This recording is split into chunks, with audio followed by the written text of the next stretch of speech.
ఒక ఊరిలో మహాధనికుడు ఉండేవాడు. ఆ ఊరిలో జనమంతా ఏదో విధంగా ధనికుడికి చేరువై అతని ద్వారా లబ్ధి పొందాలని భావించేవారు. ఇంతలో ఒకరోజు అతను గారాబంగా పెంచుకునే కుక్కపిల్ల చనిపోయింది.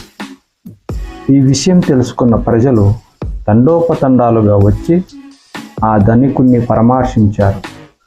కొంతకాలానికి ఈ ధనికుడు మరణించాడు.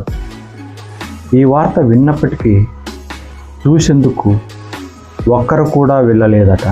మనం అర్థం చేసుకోవాల్సింది ఏమిటంటే, ఒక వ్యక్తి ఉపయోగపడినంత కాలం అతనిని ఇంద్రుడు చంద్రుడు అంటూ పొగడుతారు.